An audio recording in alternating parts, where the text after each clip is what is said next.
This episode marks a brand new series of the Sideline Live podcast, Green Army Abroad.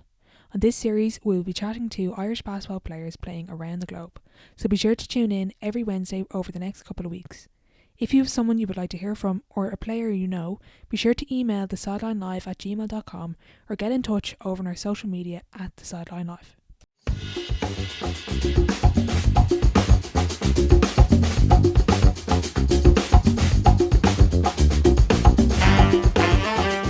Welcome back to the Sideline Live podcast. You can follow us over on Twitter and Instagram at the Sideline Live. We'd love to hear from you. On episode 34, I am delighted to be joined by Houston Baptist University senior and Irish international Anna Maguire. On this episode, we had an open and honest chat about sports psychology, the reality of college basketball, the transfer portal, dealing with setbacks, and so much more. I love chatting to Anna, so I hope you enjoy the episode. Hi Anna, thanks a million for coming on the podcast. Hello, of course. Thank you so much for having me. So before we get into everything, would you be able to give a little bit of background about yourself for the listeners who might not know who you are? Absolutely. So I'm from Belfast, Northern Ireland, and I've played basketball since forever. And my parents were my coaches. So from a very young age, I decided I wanted to come to America to try play at a high level. And so I over and I did a post-grad year at the Hun School for a year to try to get recruited. And that was in Princeton, New Jersey. And I was very lucky and got recruited to a school in Jersey called St. Peter's, where I spent my freshman and sophomore year. And then coaching changed my sophomore year. So I ended up actually going on the transfer portal at the end of that. And I transferred to a school called Houston Baptist University, where I've been for the past 2 years. So I graduated when December 20, and I started my master's in January, and I've been doing that ever since. So I've 1 year to go. Brilliant. So we'll get into all that. You mentioned there you always wanted to go to the States of college. I know you emailed coaches at a really young age asking them for scholarships. What age did you really, where did that exposure come from that you said, oh, I want to go to States? Were you watching someone else or was it just from your family? No, I was for watching other people, but I think it was definitely the core of it was my family, because they run Sport Changes Life, and so the Victory Scholarship Program was something exposed to from a really young age, which is basically where they would bring American master students essentially who had played basketball, and they also did soccer, but mostly basketball, over to go to college masters and play the sport that they played in college over here and youth. So I was very exposed to a lot of Americans from a young age who had played basketball in college over here, and basketball was such a big part of my life that I was that's what I want to do. So that's kind of where it kind of I think it did. So at what point then did you really take it seriously and take it to the next level, as in with your training preparation? I honestly pretty much as soon as I started playing. I mean, from a young age, I shoot around and stuff, but I didn't really play. Even when I was emailing the coach, even I wasn't even really on the team. I just really would go around to my parents, practice, shoot around. I didn't really have a clue. But I think I joined my parents started Ulster Elks juniors, I think, when I was maybe 11, 10 or 11. And from that point forward, I took it extremely seriously. Really. Okay. And I was extremely lucky too, because my mom works in university. So she coached there, so I was around there every day shooting. And so then it came to a point where even when she stopped coaching, I would go around there every day because I had the access to it and it was beside my house, and I genuinely loved to do it. So as much as I was I had the goal, but I did it too. So I was around there every single day, from a very young age. Wow, as you said there, kind of that access to your family, but it kind of sounds like a real sort of you wanted this from a very young age. You were saying even when they weren't training, you were down there shooting, even though you probably weren't doing maybe the most efficient thing, but you were still in basketball. You loved the sport. That clearly came from a really, really young age. Where do you think that came from? Was it from being exposed to those scholarship athletes, do you think? Yeah, I think the fact that, my parents both love basketball, and it's been a lot of their life, and really saved my dad's life in many ways, and both of them have just been the sport, and so it's always inspired me. And then I think the thing with the Victory Scholar program is they're obviously brought over the youth, and like I was definitely like it was me, like it was I was one of they did inspire. And I think the most amazing thing is that there was I was super lucky to be exposed to so many of them because I was like right in the middle of it. So I knew people from so many different places, from so many different backgrounds, and they all ended each other and with amazing experiences because of basketball. So I just something I could use as a tool, and I loved it for that. And when did you start to get involved with sort of international squads and kind of really take your game to the next level, really? I tried out for my so I tried out for the under 16 team, but it was like the under 15, because it was like Oh, yeah. when I was like 12, I think the tryouts were so, and then I think by the time I think I was when I was 12, and then I was 13 when I was picked for that. Like Oh, yeah. I know what you I mean. was on that team. Yeah, so I was on it since I was 13, Okay. and I absolutely loved it. And it was so funny actually because I was so clueless. Like my first trial, and our assistant coach was, and it was like this just huge gym of girls, Yeah. and I was so oblivious, like I knew nothing about it. And the assistant coach started like explaining what we had to do, and I like did not in any way understand her, like not even a tiny bit, like couldn't understand her accent. And so I just completely assumed she was speaking in Irish. Like here's me, a northerner, like just an idiot. So I turned to the girl and I was like, can you tell me what she's saying? Like I'm Irish. Like I was so serious because I went to integrated school, like I never learned any of it. And she was like, she's speaking English. And I was like, I was like, I'll just go to the back of the line because I have no idea. So Oh.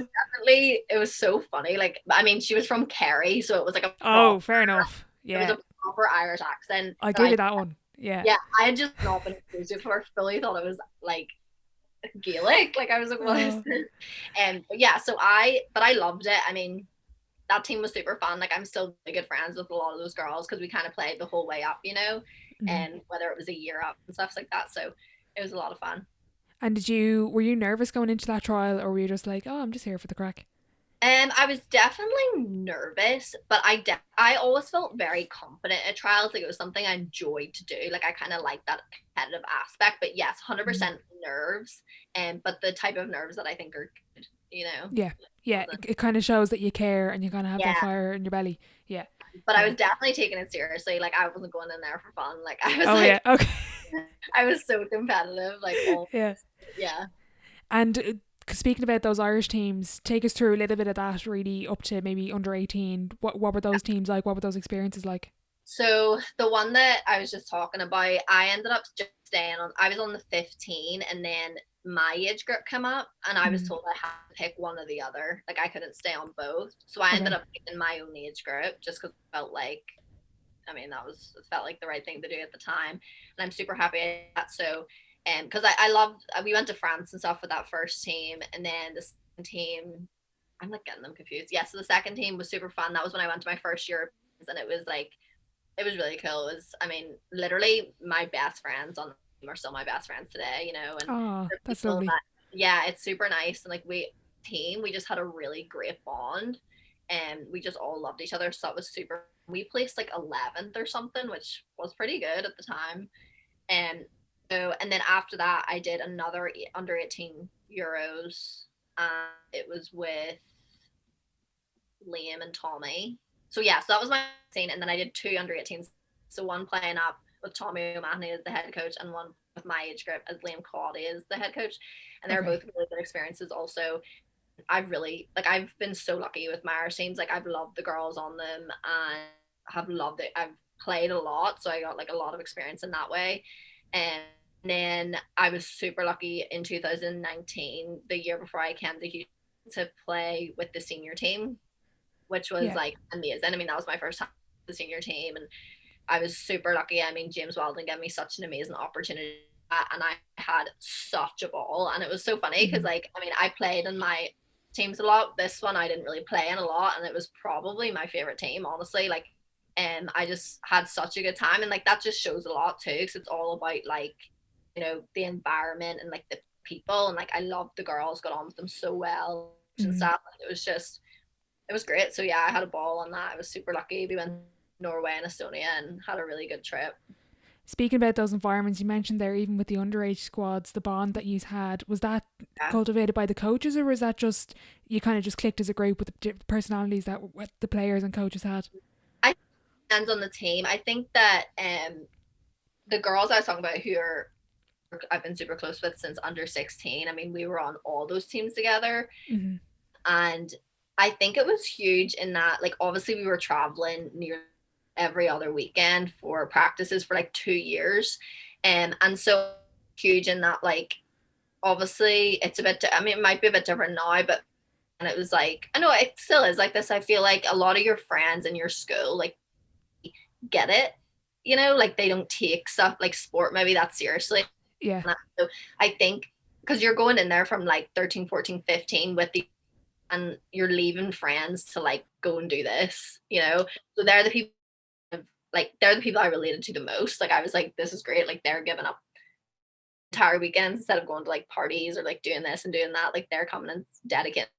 So I think that was something that really brought us together. And I think that it really depended on the team. Like sometimes it did come from the coaches. Sometimes it was just like super well. And I think a lot of the times, like we've been super lucky. Like there's been teams on our teams because like obviously some people just aren't too great. It's like throughout the years, like I've been super lucky anyway. Like I've really liked everyone. So yeah, we were lucky that way. And kind of speaking about that, what sounds like, as you said, everyone kind of buys in, they're all sacrificing. It's really like, even from a young age, it's a high performance environment. How did you find having that high performance environment and then kind of going back to maybe club or school, and as you said, friends don't really get it, they don't really get what you're doing, and they don't really get the sacrifice or commitment that comes with it? Yeah, I honestly, I was from such a young age I wanted America, right? So like play here, so like that to me was just like a stepping stone. Like I was very driven and focused in a way that didn't overly bother. I honestly too was lucky because my parents get it, Yeah. so like they were able to relate. And then also my friend group at school and in my club were really supportive. Like they were very like, I mean, didn't play basketball, like they were always like, no, Anna's doing this, like leave her alone. Like Yeah. and that was like, I don't know, it was just cool. Like they were all super supportive into this and even though they don't really get it, and like that's so huge to me because I've just been like, oh whatever. Yeah. And so I was very lucky. It like obviously at times it's like, oh, like they're not gonna get that frustration. Yeah. That's okay, it's like who cares, like someone's gonna get it. So And I was just going to say, in school, were you kind of known as Anna the basketball player? Was that kind of how it worked? well, when I first went in I was known as daughter because he was a teacher in my school. He was like a PE teacher, and he ended up leaving after my first year there. And Okay. so for the longest time I was Gareth Maguire's daughter. And but How did you yeah, find that? I mean, I love being my dad's daughter. So I Yeah. mean, I mean, he was like the cool teacher, so it's not as if Oh, good. There you go. You're grand then. strict teacher. Like everyone liked me for that. And so yeah, it was grand. But yeah, so I eventually, yeah, of course, like I was known as like the basketball player. Yeah. And but I was also like such a try hard in school. Like I really was involved in everything, like every single Okay. kind of. So I kind of was kind of known as kind of maybe an all rounder. But yeah, people Okay. definitely knew that I played basketball a lot. Okay, yeah. And I'm interested to hear about that individual perspective that you have with your training and preparation. I know you would have worked with a sports psychologist and Dean Adams with kind of Yeah. speed training. When did that all start, and what made you do that and kind of go that extra mile? Yeah, so really it was my mom. Like my I've been very lucky in that way. Like my mom really laid the foundations for me and both of my sisters in that she knows sport well and knows like athletes well. So her main fear in that like in like trends that she recognized were like people going to America and getting injured, or like people going up different levels and getting injured, or people training really hard and getting injured. And so Dean Adams, actually, we started work with, and he's amazing, by the way. I cannot like hype him up enough. He's so good. We started initially working with him and Laura Kerr, who's another coach who was amazing. And so we worked with them, and it was more my mom brought us into like a prehab perspective, like basically Okay. teaching us like how to run right, how to good form, and like different things, like how to be like agile but in the right way. It's like not just being able to do things but being able to heighten stuff in a way that's safe. Yeah, And definitely something that's probably overlooked by 100, players and coaches, that really everyone talks about S&C, but like start yeah, with that, start with the basics, like. yes, 100%. Because I mean, even now, like I'll be like doing workouts with people, and I like they're literally gonna get hurt just by like Yeah, how to do and stuff. And I'm like, thank God I was like exposed to like how to actually do things right. And don't get me wrong, like I need to be corrected all the like I still don't do things right, but like just in the way that I have an idea of like how my body's meant to move, you know. yeah, And so we started. I can't even remember what age I was. I was probably like 14. Sound about right? Maybe like 14. okay, Aaron, like think about Annie and Aaron were way younger, you know, because we all started at the same time. And so okay, they were super lucky that way too, because they were that bit younger where they could like really craft themselves into that type of. Whereas I was already kind of adjusting, if you know what I yeah, mean. I know And exactly what you mean, yeah. yeah, but massive, and like we only went to him once growing up, and that like it did so much for us, so much. Event like it, I would not be as quick without him. Like I would not be able to move as well as I do. And it's funny because like when I'm away from him for longer, I recognize my like going into my old patterns still. Like, and Yeah, that's like, I'm working with him for ages. So I go home, I get a session in with him as soon as I can. And but yeah, so we started stepping up. Like honestly, like I can't say there was a time where I sat down and said I need to start taking this seriously. Like I quite literally okay, did. Like from like as soon as I got into it, because like I said, like from like literally there's the video of me when I was like 9 being like I am gonna get a Division One basketball scholarship. I honestly should, because it's actually really embarrassing, but it's also kind of funny. And I'm in yeah, like a Barbie, and I'm like I'm gonna get a Division One basketball scholarship, and I'm gonna live with my auntie Maeve. And so my mom is like, I mean, she's like literally a queen, and so she's my dream from a young age, and she kind of figured out ways to make that possible for me. So mm-hmm. it was kind of something I always did.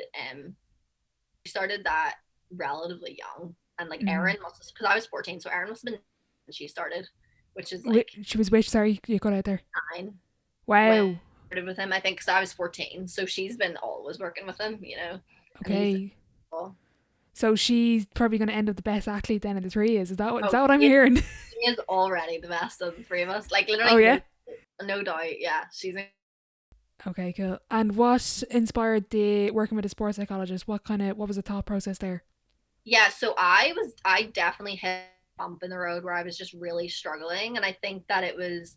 I mean, it was a couple of experiences, but then I think like I was definitely bottled. Like I bottled a lot. So like if I was going through stuff, like I would fight, fight, fight. And I honestly, I feel like that's kind of when I do the best, which is like kind of ironic.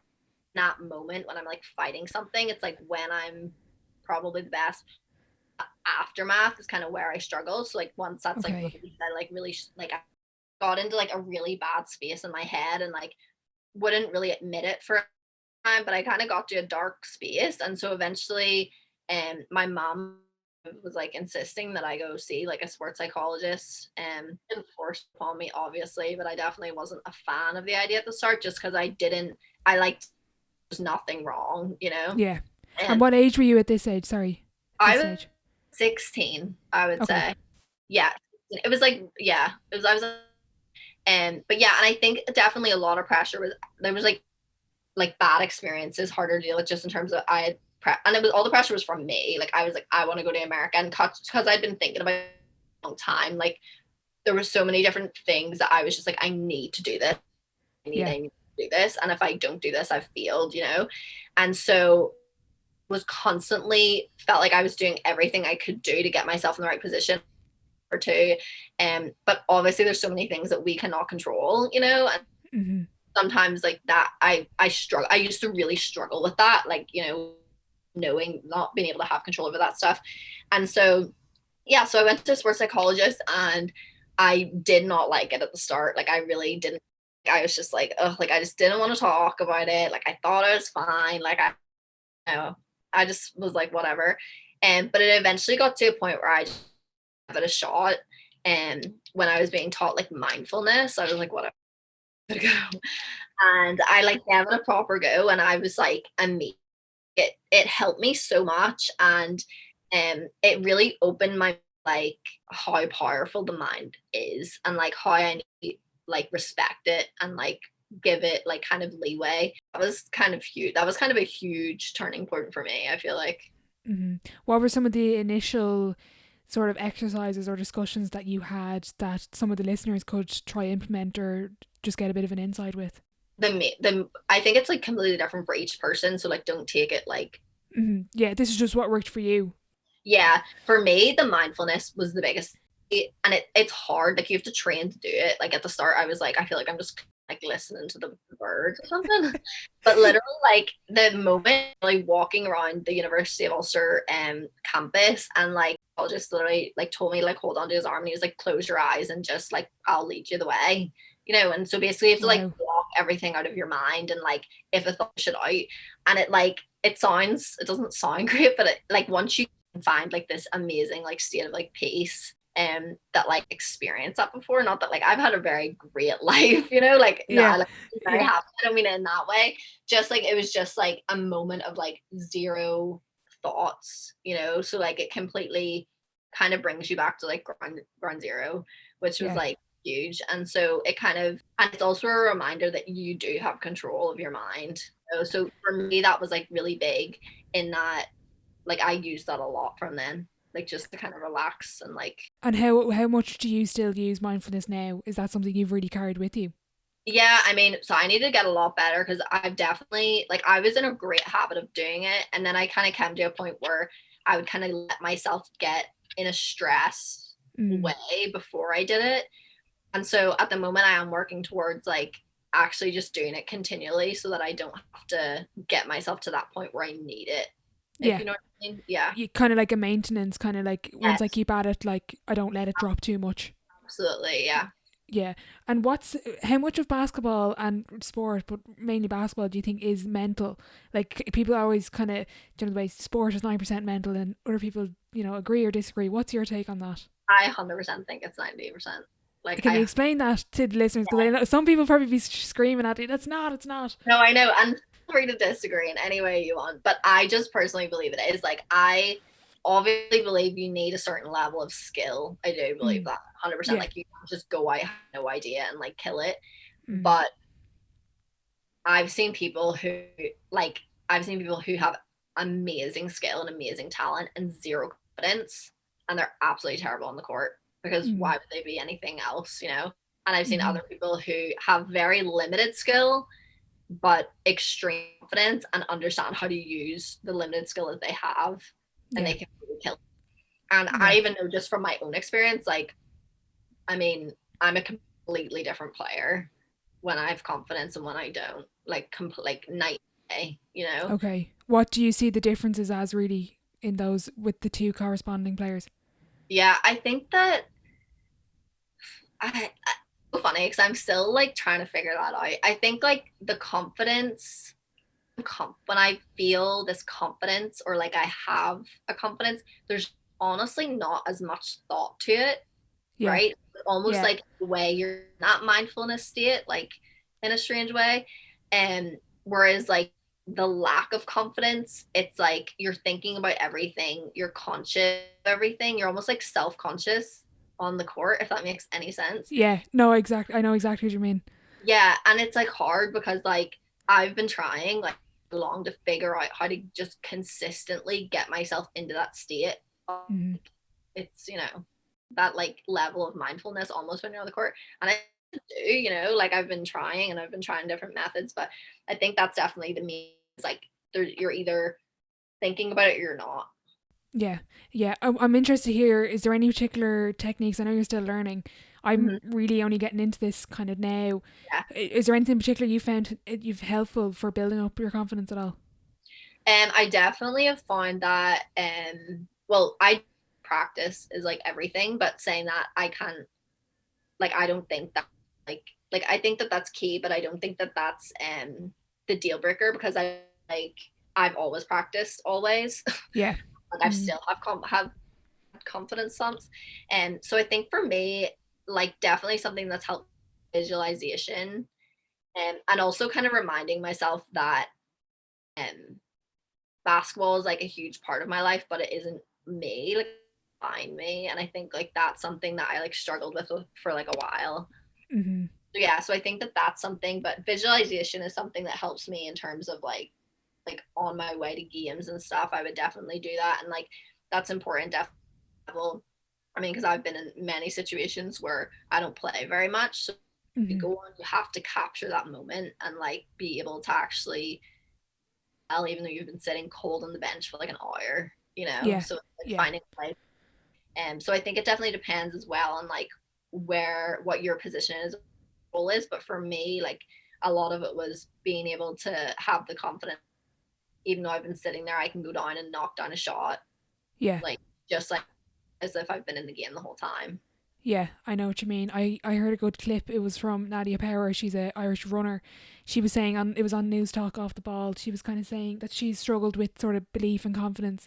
And one of Mm-hmm. the biggest things she did recently was she was training with athletes that won European medals and all this. She finally realized, oh, like that can happen to me. And another thing she did was she had a big sheet of paper and she wrote down, I think it was her PB or a goal she had, and she said she put that at the top and she listed the reasons down underneath why she could get there.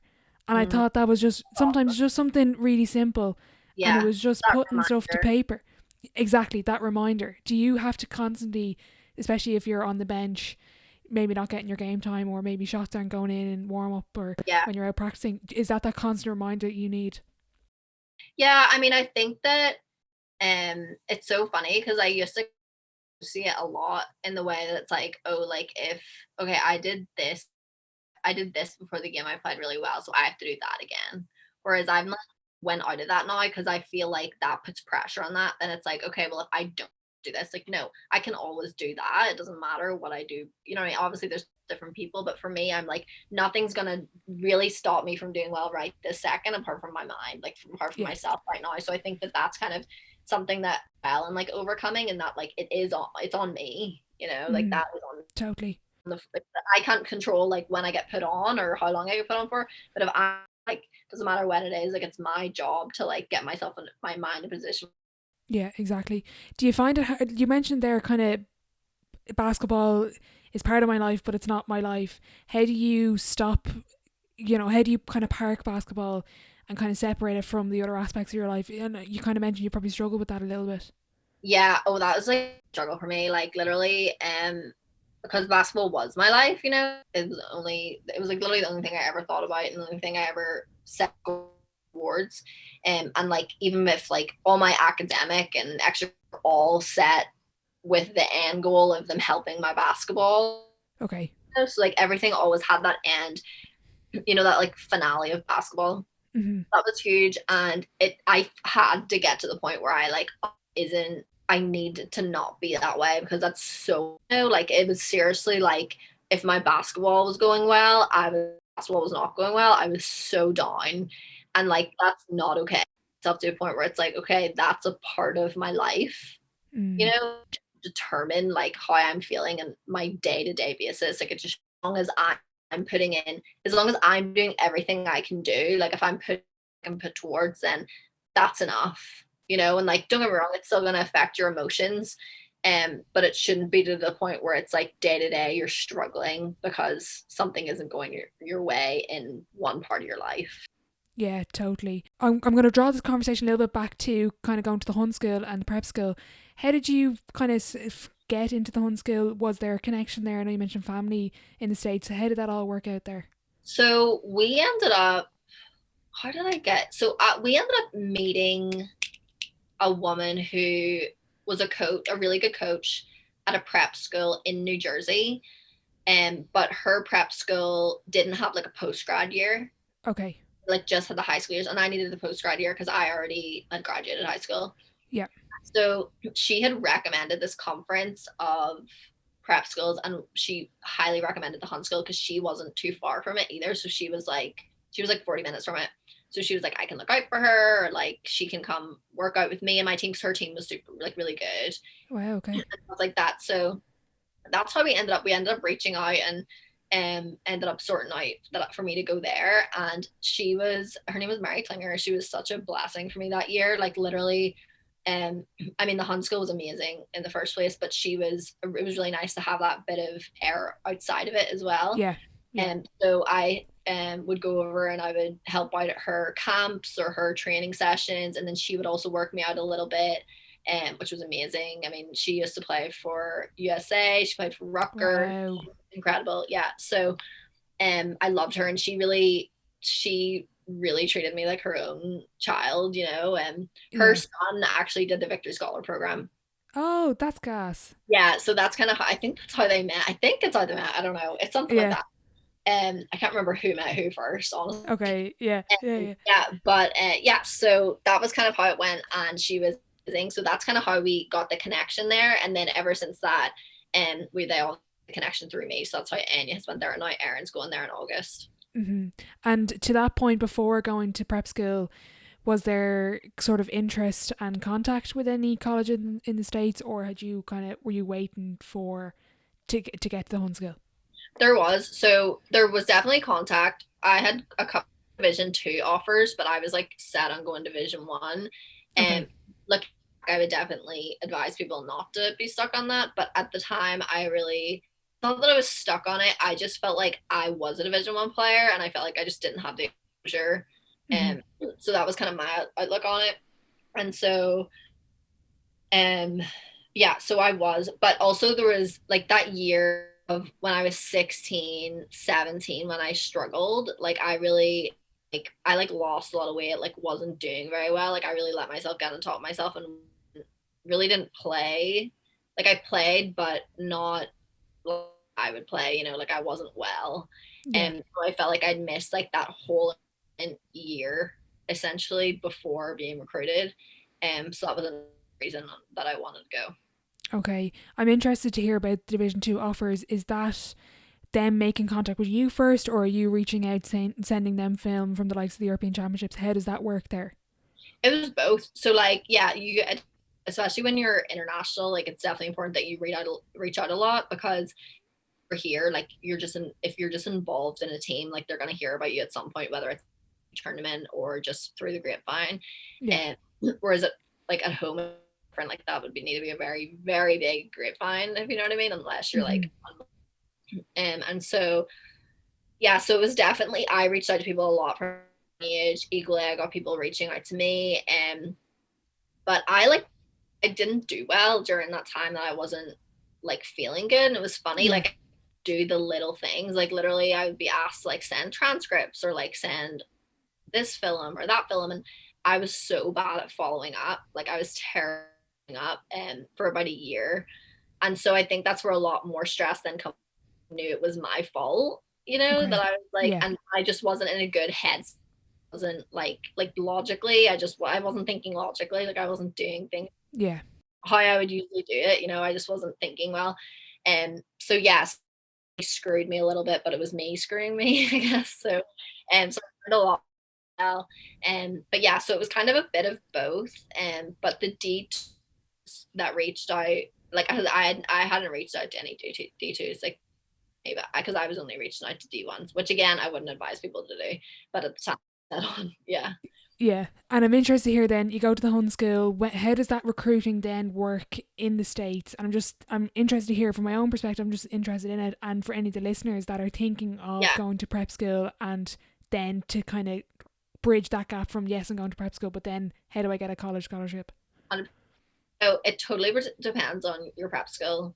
So so I was in a really good area. I was in Princeton, New Jersey. So like that's like a huge like area, like New Jersey. I mean, pretty much everywhere like you can find recruits, but that was like a very like hot spot for like a bunch of colleges. So that is one thing, is the area. Other thing is your coach's connections. So my coach had that many connections. I actually did a lot of the networking myself, and she kind of helped me out with, but I love the Hun school, and I had a great experience. Really good that like I got to play a lot there, because they weren't like this is the thing, like it's kind of if you go to a huge basketball prep school, you're competing for men, like you're going there to get a scholarship. Like if you go over there and you don't get minutes, you're not going to. I thought it was smarter to go to a school where I would definitely get minutes, you know, and be able to show myself. And so it really is all connections. Like you have to get coaches or other people who know other people to tell you you're there, and just like to kind of roll, and then people will start coming to your practices or your games, and then other people start coming. So it's kind of like you just need to get something to kind of get the ball rolling. Yeah. It also depending on your prep school, it'll tell you how dependent, just because like whether they're going to do the work for you and like get the contact, have to do that work. Yeah. Okay. And what are those conversations like then with coaches in regards to kind of you've reached out, you've made contact, you know, you're kind of sorting each other out, seeing where they are at, they're trying to see where you're at. What are those conversations like, and what are the questions you ask, and what do they ask you? Well, I think that a huge question I always got asked was, what do you think your strengths are? And which is something that at the start I was kind of like, my mom had always said that to me, like, know what your strengths and weaknesses are. And I was always like, whatever, like they're going to be on the floor, but they want to know what you think they are, which is like super interesting. And so that was definitely a huge question. But and like other than that, it's more like in my experience, it was very much like life conversation, because they want to kind of feel you out about how you are as a person too, you know, because they don't want some like not nice kid on their team, you know. So so I think that was definitely huge. They try to kind of get a vibe about what you're like just by like normal life questions, more so than basketball, because I think that a lot of the basketball stuff does kind of do the talking for you on the court.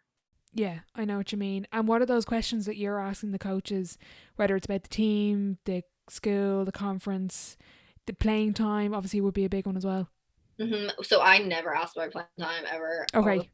I didn't, but I always asked, like, how do you feel like I could contribute to your team? And again, like, you don't want to be in a situation where you're going to a team and like you could be a good player, but you might just not fit into how that team plays, you know? Yeah. And so another question is like, what type of game do you play? Like, do you guys play a fast-paced game, more of like a half-court game? Like, what do you rely on the most? Was a big question. And then another question I was asked was, what are the academics like? I mean, saying that though, I would definitely do a lot of research on the schools beforehand, so it wouldn't be as broad as like, what are your academics like? It'd be like, okay, I see your does this program, and like, how do any of the girls in your team, and how do they find it? You know, it'd be that type of thing, because you want them to know that you're interested and that you've invested yourself in a bit already. Totally. Looking back kind of with your experience now and having gone through it and, you know, being at one school, changed to another, is there any questions that you would ask now that looking back you didn't, or would you change anything, or would you just keep it the same? I think that I would be more to the point.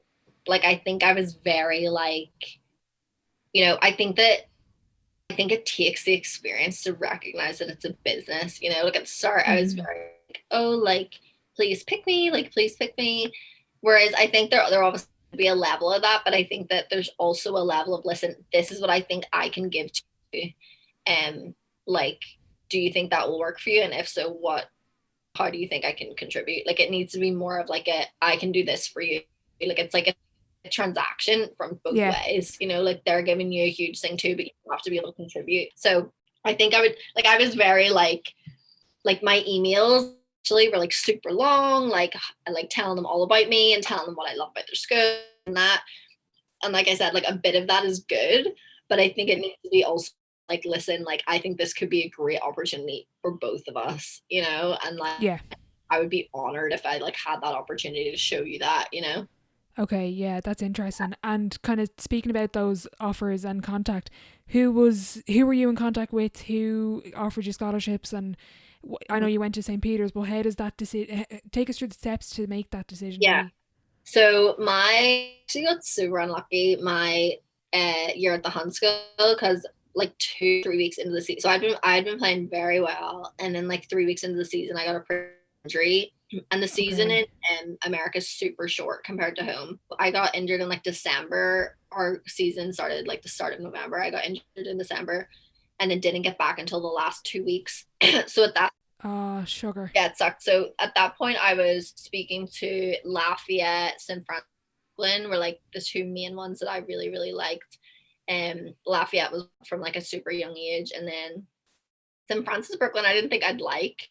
I didn't think I'd like a city school, even though I love New York. I just didn't think I would, and I went and I absolutely adored it. And I was like, I want to live here. And so, but yeah, so he was that coach was the game. I got injured, like it just didn't work out well. Okay. So eventually it just kind of faded out. But then by the end of the season, I'd like and stuff. It was just tough because it was like I was just coming back and I had like 2 weeks offer basically. And so I was super lucky. I got an offer from Lafayette. I took, and then the coach ended up getting fired. Oh no. And so like literally like 2 days later, I got an offer from St. Peter's. Went to St. Peter's, committed there, went there, loved it, and then 2 years later transferred. So yeah, that's kind of how it went. It was like that's who I was mostly talking to. Like there was a few schools, but they were the ones I liked them. Okay. For sure. And what are those college visits like? What do you do? I spoke to Evelyn and briefly about it, but kind of take us through a little bit. Like you obviously meet the team, you probably watch a practice. Do you get involved much? Yeah, so it depends on the some schools will get you to train with the team or like scrimmage with the team. The most nerve-wracking thing of all time. And like the reason is because it's like if you like I know because kids do that in my school all the time. Like they'll as recruits and they'll like scrimmage with us and we are judging every they make because like you do like you're like this could be my new teammate. I wonder what they're like on enough. You're literally judging everything, and so like when you're in that position, like it's hard. It's like so nerve-wracking. Yeah. And so yeah, there's usually like a tour of the campus. Like you get to know the coaches for a while, and you'll usually scrimmage, watch a practice, and then you'll usually be assigned like one or two girls that'll like host you and with them for the night, and you kind of hang out with the team or like go out for dinner, like yeah. So it's pretty. I mean, it's hard. I mean, sometimes they're great, and sometimes like, a lot of the time you arrive on campus and like pretty much the first hour you have an idea if you could see yourself being there or not. Okay. So like if you don't see yourself being there, you're like, can this please be? So, like, It's like the longest 48 hours of your life. 100%, which is bad because it's like you almost feel back. So you're like, I mean, it's always great meeting new people and like getting introduced to new environments. But yeah, there's definitely been times where I've been like, yeah, I don't see myself being here. Like I just am. And then there's been other times, and like I've been on the other end of that too, where like been hosting and I've like like I host a lot, Okay. and I'm like, oh, like I know that I like it here, or like equally this kid's gonna love it here. So it's Yeah. you can kind of tell like right from the jump like how people feel. Mm-hmm. And speaking about that first year at St. Peter's, how did you find adapting to the college game and making the jump to Division 1? I know freshmen, which is your first year in college, if anyone doesn't know, you sit on the bench a lot, you don't get much playing time. What's that like really coming from Ireland and the Hund where you're probably one of the top players and you get loads of minutes? Yeah, it was definitely it's funny though because I think my whole life pictured that happening. I don't know why. Mm-hmm. I just thought there was like a structure that way and that you would sit your freshman year and then you would work for playing time. And I also had a very old team at St. Peter's. Like we had a lot of seniors. And so I like really expected that. And so I didn't mind it too much. And I did find it hard in that I went in very nervous. Okay. And so I can honestly say I think that I looked like a different player my freshman year, my sophomore year, but the sophomore year player was always there. And I just like, I don't know, I was nervous and kind of awkward, I would say. But got on with the team really well. I think the main thing I kind of find it hard to adjust to was the defense. Okay. And at home it's like very aggressive, and then here it's not. Like we have like a 2-touch rule, so it's like you cannot even touch someone twice. Like it doesn't matter. Wow. It's just their duty, and like it's nothing to do with a foul. Like they call that a foul. I do not see that as a foul personally. Imagine that. Imagine them trying to do that in Super League. Like it's unbelievable, but it's crazy because it made me like really timid because I was just so scared to like touch anyone. So I felt like so timid and like Oh, it was just awkward. And Yeah. it's still something, I've definitely got better at it, like for sure. But like Yeah. at the start, it was really, really hard to that. And but I mean, I was like always the hardest worker on my team, like always. So like I never, again, it was that understanding that I'm everything I can do, I'm gonna get there, you know. So Okay, I'm interested with that mindset and that kind of hard work. Did you find it? Was there any real low points in your first year? Kind of being, I know you were in the Hunt School, but kind of being, in a different environment again, or was it just as you said, you were kind of expecting this, so it was like, oh well, this is all part of the plan. yeah, I was fully like this part of the plan. I don't know. I was just like thinking about like I mean this is something too. Like this had been my dream my whole life. Like I was like Yeah. there wasn't one part of me that doubted that I would be playing at some Wow. point. You know, I was gonna have to I don't know why it was just this foundational understanding in my head that it was okay. Yeah. Really I mean of course there was times where I was like, oh I really wish I would have got on. Like of course, Mhm. like well, I want to play it, you know, not just Mhm. practice it. And so Mhm. of course, like I'm not saying I was like, whatever. Of Yeah. course, times I was upset. And there was never a point where I was like this is the end. Like it never felt like the end of the world. Like I was like, Yeah. it's fine, it's coming. Is if there's anyone listening that is thinking of going to the States or is in the States now or anywhere really that's struggling with that playing time and not getting minutes, particularly if they're new to the team, what advice would you give them? Yeah, well, okay, yeah. So don't get me wrong. My freshman year, I didn't struggle. After that, I definitely struggled with it. Because my freshman year, I was very like I said, this is part of the plan. I've Yeah. definitely 100% struggled with not getting playing time. I've Okay. with that, and I think that like the best like when I was I think look at stats like I would say the time that I proved that I was best at dealing with it was sophomore year, and Okay. that was very I mean barely like I didn't well no I got on the floor but not that often, but when I Mm. did extremely efficient. Like I was very it really focused in on my role. I was like, okay, what is my role? Like what exact stats, what exact things will get me on the floor and what on the floor or what within that time, like that 8 minute period that what can I do that will contribute towards the game in an Yeah. effective way? I zoned in on that. And at that time it was shooting. Like I needed to shoot to literally not miss, like basically to have any chance of stepping foot on. And so I did that and I did it really well. It was the best done. And I had this like extreme like understanding that literally if I got called on the floor for 30 seconds to knock down a shot, even if on the whole game, I had Mm. zero doubt that I was going to miss that shot, like just zero. And Wow. I often miss it. Like I literally was like, and again, that's how I know it's like I was in this place where I was like it's fine. Because again, it's like that foundational understanding that made it okay. Yeah. And Yeah. it's funny, like I'm like these foundational understandings myself without like randomly having them sometimes. Yeah. And yeah, so that was something that was huge for me was like really understanding my role. Just like apart from that, I think a huge thing was like I mean even for like first team I was talking about, like I got in for like 10, 15 minutes, not very much, but like I enjoyed it so much. Like I said, that's because I understood my role. Like I was Yeah. like, my role in this team is to be and it's to encourage. It's to when I go on the floor and like knock down shots, play a good day. Like I knew what I needed to do. I knew what my coach wanted needed for, and I like carried that out in like the best way I could. Yeah. I love that. Speaking about that second year, you kind of had a bit of a, at the end of the first year, the coach got fired, the coach that recruited you, and a new coach came in, and I don't have the direct quote, but basically said to you that you weren't a Division One player, and Yeah. then there was a couple of things going on with that team, and you decided to stay that year. You didn't transfer straight away. What was how hard was that decision to stay in an environment that you knew that you didn't maybe have the support straight away from the coach, and that you kind of really had to battle? As you said, you knew you weren't going to get much time on the floor, and you knew you had to do your job. How did you deal with that?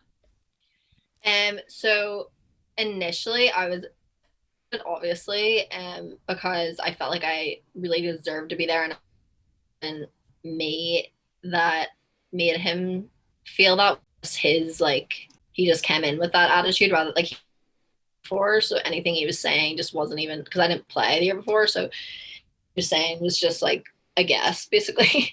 Yeah. And so because at the time I didn't know if my scholarship could be taken from me, and that was like what really scared me. And as soon as I found out it couldn't be taken from me, because like you're in unless like you kind of do something that's really wrong. Mm-hmm. And fired up, like I was so fired up, like I didn't like my and like don't get me wrong, there was tears for sure here and there.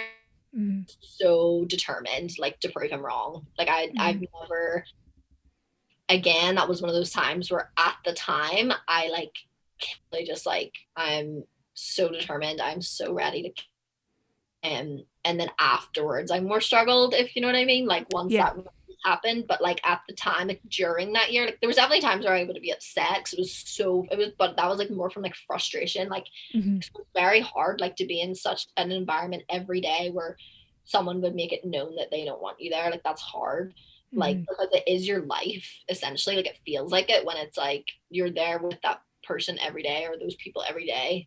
That's hard. And Is that, oh sorry, go ahead. no, that's okay. I was just going to say, was that the kind of moment where you realised, oh, this is a business, or was it maybe earlier? No, for sure. I mean, I kind of had an inkling, but this is kind of when I was like, yeah, I'm like, you know, you're a pawn, like you're a tool. And it's like, if they don't want you, like it's, I don't know. And this happens all the time too. Like, it's just very like, you know, you're in their world, and like that power element is like tough because it's like they do essentially have a lot of power over you. So, yes, that was definitely the point where I was like, yeah, this is for sure a business, because like, I just thought it was unbelievable. Like, I was like, I'm a 20-year-old kid who, yeah, I was like 19, I think. I was 19, living like thousands of miles away from my parents, and that I lived, that's where I went to school. And it's like, he's like, I don't care, like, like you're terrible. So it was just like crazy that like I was just, wow, I don't know, it was definitely an eye-opening experience for me that I'm actually very grateful I had. And so yeah. Okay, and I'm interested to hear you're grateful about that experience. Do you think that really, as you said, like really lit the fire under your, like, I'm just going to prove him wrong? Oh yeah, I mean, it kind of felt good because I wasn't even wrong. So I mean, it probably would have been harder if like I was terribly, but I literally went in the next day and like killed it. Like I was just like Love it. proving him wrong, and like that felt so good to me. Like I was kind of just get out of here. And I told him, I was like, I'm gonna prove you wrong. Like I was like, you're funny that you think I'm leaving, because I'm not. Love that. And so yeah, so that was definitely huge. And just in general, I think it's good to have, not that it's good to be in like crappy situations, but it's good to have those like experiences like where you're forced to like get yourself to a mental state where like you can handle people like that, because I'm sure that is the last time in my life I will handle people like that, you know, and that's okay. So I'll do it finally. Exactly. Yeah, I'm interested as well. You mentioned there you were thousands of miles away from home, in a new country, new city where you lived. Like, what was that support? Did you have much of a support circle during that year, and how did you really, I know a lot of it is your, you know, your mental aspect from yourself, but how did you really stay positive? Did you have to lean on others a lot that year? So that time it was actually good. Like, again, like I'm glad I hit that like kind of bump in the road when I was a bit younger, like 16, 17, because it taught me that I needed to kind of open up. So I definitely opened up to my parents more, and but learned to do it in a good way. And my dad is like so beyond against negativity, and which is great. Like sometimes you just want to scream and like get a horrible word out of your body, but he finds a way to help us do it like in a constructive, because he's very about like the plane of attraction. Like if you're positive, like positive things will be attracted to you, and vice versa. And so I definitely learned that way very well. I also had I have a lot of family in New York, and they would literally go to all of my games. Like doesn't matter. Like I mean, they would come, and I could get in or I could not. They would bring posters, they would bring everything, and they were amazing. And same with like I was like the only girl in my year in the Hun school. Going in, I was like, oh my gosh, they're either gonna like be like whatever, or they're gonna like take me. And they took me in, like literally they all treated me like a princess. It was like 15 of them, and 3 of them I'm still like really good friends with, and one of them, he plays for UConn, Ryan. He's amazing, and him and his dad just to show, like surprise me at my games. And then I have like my roommate who played on my, her family literally took me in, and I just actually went to see them a couple of weeks ago. And so they would always be there as a support system for me. And honestly, I was super lucky in that all the parents really rallied around me, and like, I mean, I wasn't feeling badly either. Like, they rallied around all of us, and so we had a really, really great support system in that way. And then my dad would be over all the time because he would just be over. Like, he just works a lot.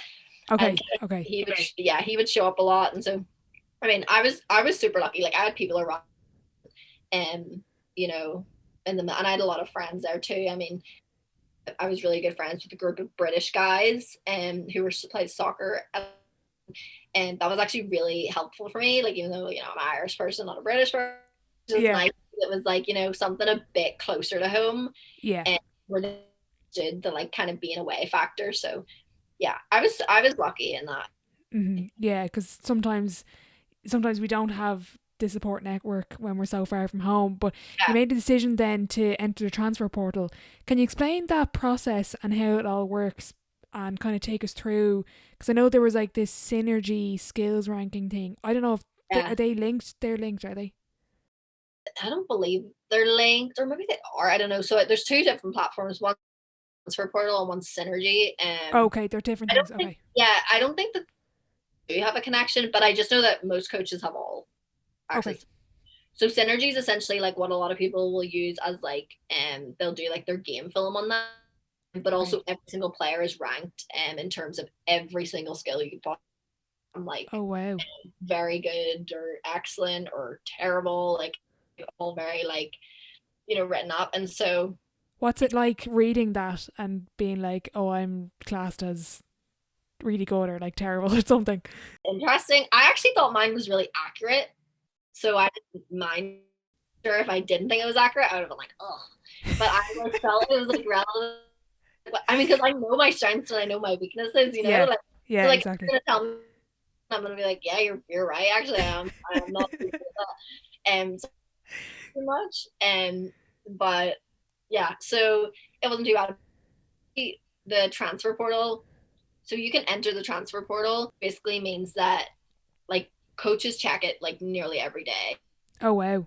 So basically you can go in, and then it means that you're available scholarship. But basically, as soon as you enter your name in the transfer portal, you're canceling. So it's like the scholarship you're currently in. So yeah. As soon as I go on the portal, I lose St. Peter's scholarship. Like, you can't be on it and keep that. Okay. Yeah. So it's a risk, because like if you're not picked up, then you're just scholarship-less. You know? Okay. And it's a risk because it's like school here is so expensive. Yeah. So I considered going on it, but I was like so against like leaving. Like, I didn't play like a huge amount. Like, I still felt like I contributed a lot on when I did get an opportunity on the court, and then just off the court in general. Mm-hmm. And I felt like I contributed a lot. And so I just thought it was the right thing to do, just to stick it out for the whole year. Mm-hmm. Literally the day after conference ended, I went on the portal. So you basically go on it, and then you have to either inform your coach or else like the athletic person who helps you do it. Okay, and what's that like then? So you're in the transfer portal, and as you said, the coaches check it every day. So do you then wait for them to contact you, or are you still contacting? So literally within like minutes, like you're flooded like with a bunch of coaches. Yeah. And so and like that does not mean you're getting all these scholarships. It just like coaches are checking it all the time. Their job is to literally contact whoever. And you're getting a lot of, so I was getting a lot of emails, I was getting a lot of phone calls, like asked to go on a lot of visits and stuff. But only Division one I ended up getting was Houston Baptist, and it was my coach is actually from Scotland, and she heard about me and called James Weldon, who was my national coach. And so then he recommended me, and then she got in contact with me, and she was like, can you fly down to Houston tomorrow? Wow. And it was so funny. Like, my initial reaction was I cried my eyes out, because I was like, oh my God. Because like it was my only full scholarship offer. So I was like, I have to take this. Yeah. but Texas in my head was like cowboys and like always. And like I'm such a city person. Like I literally had been in New York for 3 years. Yeah. And like I'm from Belfast. Like I'm not even from the country in Ireland. Like and I got so used to New York. I was like really Yeah. trying to stay in, like trying to be in New York City. Like I wanted to be in the city. So I was like devastated because I was like, I have to take this because I would never like not take a full scholarship. Yeah. And so I was kind of, that was so, it's so funny to me that that was my initial reaction because I only visited and I was like, I love it here. Like I was like, this is amazing. And I absolutely adore it. And Yeah. so it's so funny. Everything happens for a reason. But yeah, my initial reaction was like, oh no. So Yeah. Texas. Yeah, that's gas. I'm interested to hear, you kind of spoke about it earlier and I had it on the questions list. What's your relationship like with setbacks and failure? I get the sense that you can turn it into a positive. yeah, definitely at the time I'm good at being like, yeah, no, this, I think it's a bit of like fire for me. Mm. And I think I definitely have the understanding that like feel I don't think there's like failure and like success. Like I think failure is like part of success, part of the journey towards it. And which has been something that has helped me in that failure is just like a step towards the journey, which sounds like really cliche, but Mm. like that's so true. And so like when I have a setback now, like I think I'm very just like, oh, that's just life, everything happens for a reason. Like it's fine. Like let's just see how it goes. Like I definitely think I'm way more laid back when it comes to that stuff now. Not in a way that like I will never not work hard. Like I will always work hard, but just in my mindset, like I'm much instead of being so stressed about it, like I'm very like, Yeah. all right, like let's just it's all right. Yeah, I love that. There was a good quote I heard on the High Performance podcast. I don't know if you listened to that. It was failure is not a full stop, it's a comma. And Yeah, for some reason that just really stuck with me, and it yeah. sounds really cliche, but when you listen, like that High Performance podcast, they're all like elite, like all these amazing people, Mhm. and they all talk about, as you said, you had a setback, but that setback nearly, like, they didn't let it define them, they used it as like a stepping stone. It's all part of the process. Yeah, exactly. In a way, it's something that you can use to like accept, which is like ironic. Like it's like something that like because like I think it's better to hit the failures earlier because if you don't, you're working towards them for way long them and Yeah, then start over. Like it's like that's a good way to think of it. Yeah, I'm interested to hear there as well about Houston Baptist University. I know your sister's there now. Is there any sort of like team rules or like non-negotiable behaviors? And I don't mean like team rules like there's like a curfew, but I just mean like maybe not even, you don't even speak about it, but just like this expectation of like standards. And is there any rule about if you show up late you have to do like runs or anything? so like there's a lot of like you have to like we have at least 30 minutes before practice in the morning. Oh And wow. yeah, um we all have to like see the trainer. Like there's a bunch of we have to be there like an hour before the game. Like just Mm-hmm. there's a bunch of time rules. Mm-hmm. Trying to think what else. I mean, there's a bunch of things like that. They're probably endless, like the lists of rules like you have. Yeah, we have a lot of lists like that and the contract at the start of the year, and like we have like a handbook and a notebook and stuff that we have to like go Oh wow. year in like a team meeting. So like we have a lot of, and then it's like things like if like we have to send an academic email to our academic coach every Thursday.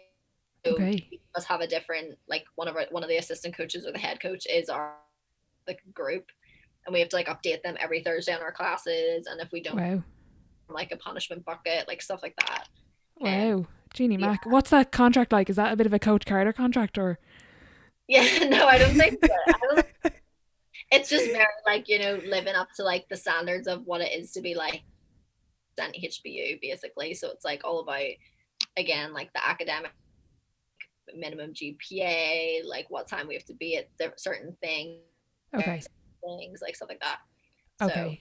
yeah, I know what you mean. And speaking of all this, like that can sound really nearly like overwhelming. How do you prevent burnout kind of and keep that? I know you always have that motivation, that fire, but how do you make sure that it doesn't become too much for you and you really, have you ever burnt out? Maybe, I don't know.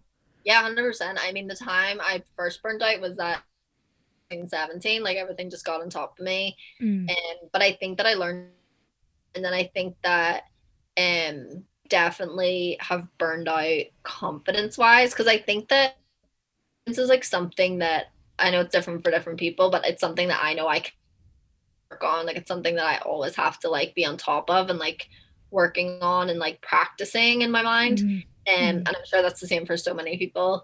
And so I definitely have got to points once or twice where I've like found that really hard because I'm like, this is so hard, like Mm. having to constantly fight for this. And like sometimes you'll get like minimum results from it. Mm. And, so that can be really difficult. But I think when it comes to overcoming that, it's like finding a way to shift your perspective and like again like lists, kind of like what you're talking about, that girl like writing stuff down. Like I definitely like writing lists. I get that from my mom, even just like Mm. lists. Like I just find it really productive. Yeah. And but I think something for me is like writing down, like reminding myself of my why. Like why am I doing this? What do I enjoy about it? What do I not enjoy about it? How can I target the things that I'm not enjoying to turn them into something that I will enjoy again? And that's definitely something that's big for me. Okay, that's really interesting. And is there any point that you've kind of preempted burnout and you've been able to kind of take a step back from your 100%. previous experience? Yeah. How did you kind of recognize those moments where you're kind of like, oh no, like I need to really watch myself here, and what did you do to really stop the full burnout? I think it's thoughts in my head. Like I think that I'm much more aware of my inner critic and like my self narrative. Like I can understand like how I'm talking to myself about things, how I'm talking to myself about myself, how I'm talking to myself about basketball. Because I Okay. think that the way you talk in your head constantly, it is going to eventually have an effect. And a lot of the times you don't even notice that you're talking in a negative way Mm. consistently, like, and like we're human, like it's fine to say negative things here and there. Like we're not going to be all happy go lucky all the time. I think Yeah. that if it's consistently negative or if it's consistently bashing, like if I consistently was telling myself every day I don't like basketball, Yeah. like I'm gonna end up thinking I don't like basketball, whereas if you change the narrative in your head. So I think it's like being self-aware of like what my thoughts are, because they do have an effect. Yeah. Totally. I'm definitely agree with you there. I want to Yeah. talk to you a little bit about the upcoming season. The new rule, I think it only came in like 2 days ago, about college athletes making money off their name, image, and likeness. Can you Yeah. explain to the listeners what kind of the brief history, because it's been a really big issue for the last Yeah. number of years, and how that will impact not only you but other athletes moving forward? Yeah, so basically the name, image, and likeness is that the NCAA wouldn't allow athletes to earn any money, and whether it's like getting deals with brands or like sponsorships, just because it's like in many ways seen as an extra benefit Mm-hmm. and allowed to get in terms of like people trying to persuade you to go to certain schools, things like that.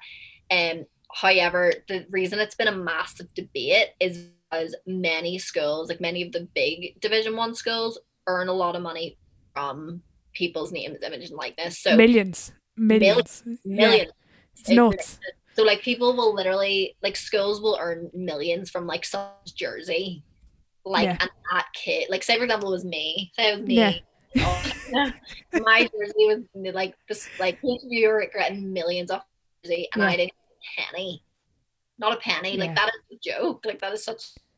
Yeah. So the fact that it's being moved is insane, and it's funny because it's like it's really funny because it's like the big schools are really the ones that it's those kids that are going to be earning a lot. When it comes to smaller schools, like if you're going to be getting any type of money, it's likely not because of your affiliation with your school. It's just because of like the you gained like elsewhere, and so it's funny how there's always like this gray of like, and that's why it's been such a debate. And realistically, like, I was not going to earn anything off me, Okay. It's Yeah. like Yeah. Exactly. schools will. It's like kind of trying to find that like balance. And Mm-hmm. but yeah, so it's huge. I mean, people have signed deals already for like 2 million, and like I'm like so happy with that. And like I think that this could possibly maybe decrease the amount of one and dones, because I mean Yeah. people are so eager to earn money, which I completely get. Like I completely, and like it's not as if college basketball isn't so fun to play. Like what an amazing experience.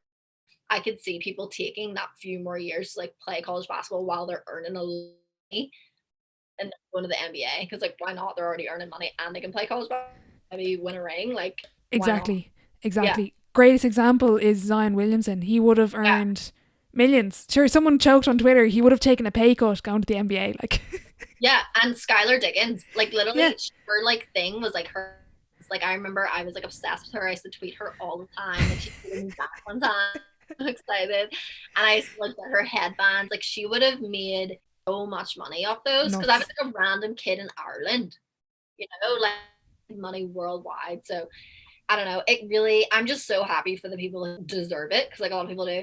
Unfortunately for me, I was like super excited, but we like got told like because we're internationals, like different rules with our visas, so we might still not be able to like. Oh no! From it, there's like a huge gray area because essentially like we're not allowed to earn money unless we're on campus, but it doesn't say anything of getting goods and stuff. So I think like merchandise and stuff will be fine, but massive debate right now. So it's like a gray area. Okay. So I'm gonna stay out of it, which like I get. But yeah, so I'm really hoping that pulls soon so that like we can go ahead and like do stuff like that. Yeah. But yeah, for right now, it's a no-go still for us. That's so annoying because I was just gonna say like, what are you gonna do? And then sure, that's such. I was just made a Barstool athlete like right before I found out about. Like no, I was like, sugar. Yeah. So we'll see. Yeah, look, hopefully it'll all be sorted out. I'm interested here as well. You spoke about it before on another podcast about you kind of have it in your head that you don't particularly maybe want or you're not going to look to play professionally. Maybe, but you don't know. But kind of talk us through that decision because I actually thought that was really brave of you to say on a podcast in public because it's similar to what you said. It's kind of like if you were listening to an athlete in your position maybe a couple of years ago, you would have been like, oh my God, why don't they, like they should be going for the WNBA, they should be going to get this like big money and all this. But I actually think like, and that was really brave of you to say because that's something I don't think we talk about enough with players, that you don't always have to go for the top. I don't know if you know what I think I know what you get. I think you know what I'm saying. Yeah, I totally get you. Yeah, no, I wasn't like I woke up one day and was like, I'm not doing that. I think it was definitely period of time. Like I just think that like I'm so grateful for it. Like it has given me so much and a lot of like crappy times with it, if you know what I mean, which is totally fine. Like that's just but I think that I just kind of got to a point where I was like, I want to really enjoy this again, you know, and like so I could see myself playing with or like, you know, like playing like wherever I end up playing in like a local thing and like hopefully it'll continue to give me opportunities and continue to help me meet like people through basketball. And it's something that I love to do, so like yeah, like I would like to do it in that way. But in terms of going to the next level, like I just don't think that it's something I want to pursue, or at least right now I don't think it is anyway. Like things may change in a year. But I think I'm kind of ready to like reprioritize and like I've just started working and stuff, and so I'm excited to like put more of my focus on like that part of my life after this year. Obviously this year I'm still completely committed to basketball and that was my main focus, and but I think I'm excited for like that next chapter in a sense, and to kind of, which is like going to be huge for me because my whole life, like I said, like I can't even tell you like what age I decided certain things because it's just been my life my whole life. So yeah, it's definitely massive in terms of my mindset shift, and it was definitely something that I did find hard like saying for a while because I always had this in my head that I was like, I mean I've always been a basketball player, like I've always been that person that was gonna try to do that. And it was hard. Like it was funny. Like I actually found it hard, like kind of saying that stuff to my mom. I'm ready to just kind of play, like you know, like just about ball, just to play ball, like just you know, I don't know. But once I did, I felt so much better, which kind of also indicated as well that it was kind of the right move for me. Were you nearly telling yourself as well as telling your mom? Yes. Yeah. Oh, I don't know anything until I said it out loud to my mom. I'm telling you. Yeah, no, totally understandable because I think it just naturally everyone, you know, just kind of thinks and you want to be sure when we're growing up, we all think we're going to the NBA and we're going to do everything to go to the NBA, but you kind of reach a point where you're like, look, Orla and Anna, you're not going to the NBA. And I think, Exactly. yeah. And look, sometimes that's really hard to accept, and I've had to accept it in other parts of my life. I just think that's something I wanted to bring up, because I think that's something, particularly for younger athletes, that Yeah, basketball, you're like, basketball, you play basketball, but you're not basketball. And, exactly. and that's okay. Yeah, And it's okay to have those kind of thoughts where maybe when you reach your mid-20s, or maybe when you're 30, 40, even 50, where you're kind of like, okay, I'm ready to move yeah, on. exactly. It's like having that understanding. It's like crazy because it's like it was admitting to myself I wasn't gonna do it, but that I didn't want to do it, Yeah, and like that like hurt my feelings. I like hurt my yeah, younger self's feelings. I was like, I've put so much work in my whole life.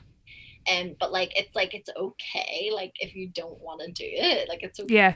I was like, that's fine. And I was like, is it though? Like, is it fine? No, but it's like not that like I mean I would have just been probably like small, like somewhere in like Europe or like Australia or something, but it was definitely something I can like my whole life doing. Yeah. And yeah, like admitting to myself that I didn't actually want to do that, like so much better. Yeah, I'd say so. I'm going to ask one last question before the sideline 7. I'm just conscious of time there. What is your definition or interpretation of success? Oh, that's a great question. I don't know if this is if this is a good enough answer, but that the combination of putting your head on your pillow, knowing that you've worked hard and done everything you can to complete goals, and with the combination of happiness. Love it. Yeah. And I think the happiness part is so important because if you're doing everything you can, like I said, there's gonna be struggle, but if you're doing everything you can to work towards your genuinely unhappy, like I think there needs to be a reassessment of the goals. And so I think those elements are super important.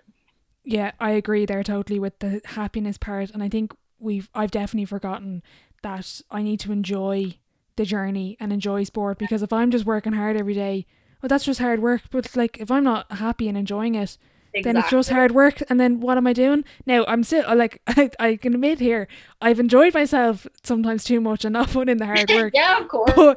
But we need to like remember like that we do need to enjoy it. It's not just like this constant slog, like just knocking Yeah. yourself down totally. We're not here for that long. Like, let's be happy while we're here, Yeah, definitely. I'm going to move on to the sideline 7. It's the same 7 questions at the end of every podcast. Question 1: what is your favorite quote?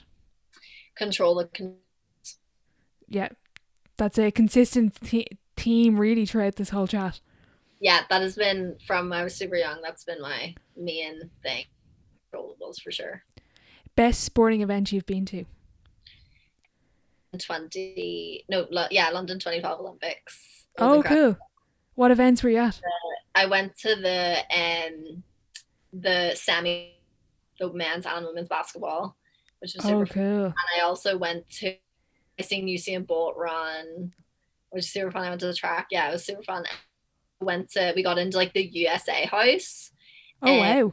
Yeah, so we like the USA athletes. It was super fun. So that was That's definitely cool. my favorite event. Yeah. Yeah. Out of interest, what teams were in the basketball games? It was I can't even remember it. USA were in both, obviously. I think it was USA and USA against one team and then Australia against another team because we got Okay. a coach and everything for the women's, which was super cool. But we've That's seen the class. women and the men's, so it was super cool. Yeah, that sounds brilliant. Is there any particular standout moment for you, as in you were involved in the event, like a match or something like that? Wait, at the London 2012 Olympics. No, was there anything like a standout moment for you in your career? Like, is there any? Oh, right. Pretty much any time I've played for Ireland, like any of Okay. the Europeans, like probably the ones that I've captained, like I felt the most like pride, Yeah. just leading an Irish team has been super cool. I think there was one time, I think it was like maybe Bosnia and Herzegovina. I can't remember. Maybe it was Romania, one of those countries. But it was like at the start of, how at the start, if like the captains like flags and everything, it was like before the tournament had even started, like on like this the whole big ceremony. So awesome. Wow. Yes, That's cool. Yeah. Does it get better every time you represent your country? Yeah. Like that's like genuinely my favorite thing. Like I love it. Yeah, It's that's like such an honor. I'd say so. Biggest setback or challenge so far in your career? I know we spoke about a lot of them, but is there any particular real standout one? I'd say that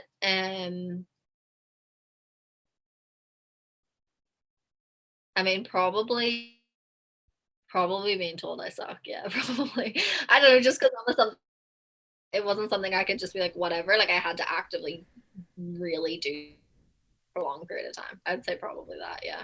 But Yeah, again, I'm grateful for it. So exactly, exactly. And a bit more positive then. Your biggest achievement on or off the court?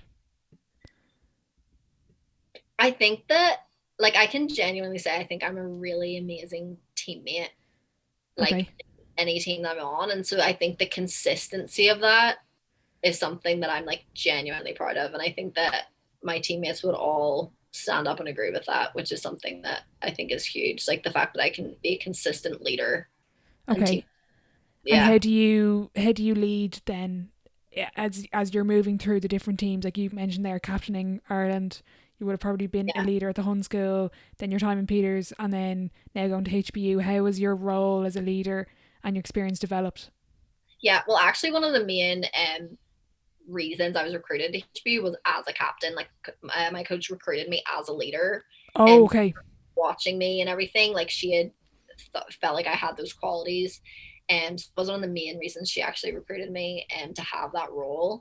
Mm-hmm. And so I think I naturally have that type of like way about me. Like I think naturally, like I don't, it's not like forceful or anything. It's just I think naturally, like I tend to get the role, which I like really, really love. And Mm-hmm. but yeah, I think that if anything, like all different experiences have just really helped me because I've like I mean, my experience has been so diverse. Like I've met people from all over. I've had terrible teammates, great teammates, like okay Mm-hmm. teammates. I've had all different type of teammates, and I've learned like how it like people need different things to kind of make them tick or like to Yeah. motivate them, different things get them down, like understanding people. So like I think I've got better with people, like understanding people Mm-hmm. and through my experiences. And I don't think that I would be the leader that I think I am today without having gone through all those experiences. Yeah, I love the way you spoke about the different leadership things. I'll send you something after the podcast. I think you're like, but out of interest, are you more of a vocal leader, or is it like, okay, follow me and I'll show you, do you know, in the court, like you'll just, I think it's both. Like I'm definitely I mean, I definitely lead by example in that I feel like I always work the hardest. I always do the right thing. And so I think that's like influential in that way. But I'm also very local, very vocal. Like yeah, I'm very loud. Like I'm always talking, I'm always clapping, I'm always talking to different people, whether it's quietly or loudly, you know? yeah. And I definitely think I'm kind of a mix, I would say. Kind of looking back then, advice to your 18-year-old self. I'm assuming that would have been kind of around the Hun school, looking or Yeah. moving into St. Peter's. Yeah, I think that I would tell myself that everything happens for another super cliche thing, but something that I've like come to learn that I'm like there's been things that I've felt like it's been like the end of the world, and then I've been like, oh, like this is it, you know, this is way better than what I thought it would be. So, I think like kind of trusting the process and understanding that you know it's gonna be fine, like it's gonna be okay. It's gonna, Yeah, yeah. yeah, dead right. Dream dinner guest and why? Okay, this is gonna sound so lame because it's like I should probably someone like you know I don't know, but I have always wanted to meet just because I think she's Who? Sorry, you cut out. Avril Lavigne. That's so I don't. random. I know so wrong. Like I should pick someone like way more. But Like Michael Jordan. yes, no, I want to be Avril Lavigne. I really think she's so cool. I think she's so cool. I love her songs. I don't know. So I want to meet her. Okay, that's really cool. Yeah. Final question before I let you go. If your life was a book, what chapter would this be called? So I think that probably the transition because like I've been through multiple transitions in terms of like moving country, moving school, stuff like but I think that this is like my mind transition in like Mm-hmm. moving from like basketball being like everything and like my life basketball being like a part of my life that I've just been super grateful for and that, you know, so probably like the mindset transition. Love it. Yeah, I'm looking forward to keeping up with not only this year, your last year at HBU, but beyond. I just want to thank you so much for your time. We've gone well over here. I just want to wish you as well the best of luck with next year and with everything, and we'll definitely keep in touch. Thank you so much. Thank you for having me on. It's been so fun.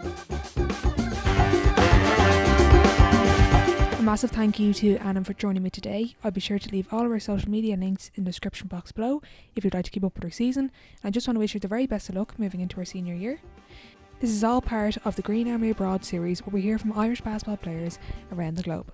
If there was someone you'd like to hear from, be sure to let me know over on Instagram or Twitter @TheSidelineLive. I hope you enjoyed the episode, and I'll catch you in the next one.